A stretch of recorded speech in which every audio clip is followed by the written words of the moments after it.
Skeleton Crew finally gets a release date, while Star Wars Outlaws gameplay has been revealed to the wider public, and Bounty Hunters is back for fans new and old to enjoy.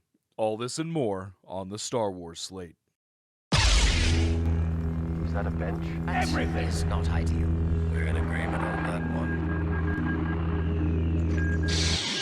Exciting news about the upcoming Star Wars series Skeleton Crew has been released. A solid release date has been named, new stills released, and some details surrounding the series were discussed in an interview with People magazine. The series is described as a coming-of-age story as a group of children make a discovery on their home planet and get lost in the larger galaxy, trying to find their way home. Speaking to the magazine, Jude Law states that his character, as well as the four children main characters, are all in a constant state of confusion and jeopardy and challenge. Law goes deeper, stating that it's very much a piece about working together and overcoming fears and overcoming perhaps one's opinion of oneself and one's own weaknesses in order to succeed. Skeleton Crew hits Disney Plus on December 3rd, 2024, and is created by John Watts of Spider-Man No Way Home fame.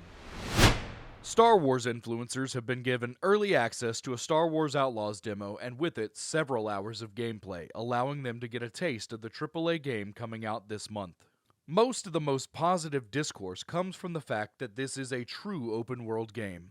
Every nook and cranny is filled with all sorts of Star Wars Easter eggs and goodies that really create an immersive universe and planet.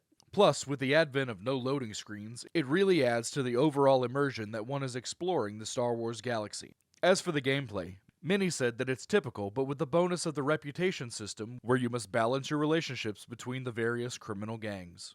Star Wars Outlaws looks to be an amazing game that will be coming out in August of this year.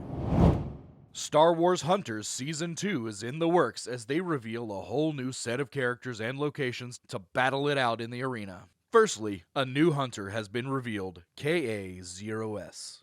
She is a KX series security droid, and she has shield arms. The new map for the season is Vader's Castle, introduced in Rogue One, and has become a major setting in the original trilogy era. 327 new cosmetics are included in the package, alongside various fixes, layouts, and device support. Star Wars Hunters is a free-to-play, arena player-versus-player shooter developed by Zigna and Natural Motion. The game takes place after the fall of the Empire, before the rise of the First Order. The game features a wide variety of hunters to choose from, including a Darkside user, several droids, a Wookiee, and 2 Jawa brothers. Star Wars Hunters is a new addition to this ongoing saga, and we are excited to see what it will do next.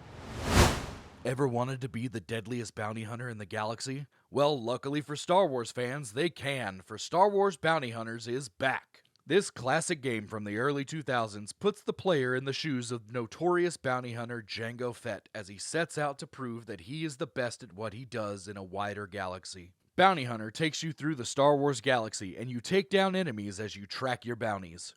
With gameplay involving blasting, using your jetpack traversing a quite vast map, and avoiding enemies, this game is a blast from the past for older Star Wars fans to enjoy the prequel era again in all its glory. Hopefully, this will mean a continuation of remastering old Star Wars games so that newer fans can enjoy them along with the older ones. Star Wars Bounty Hunters Remaster is available now.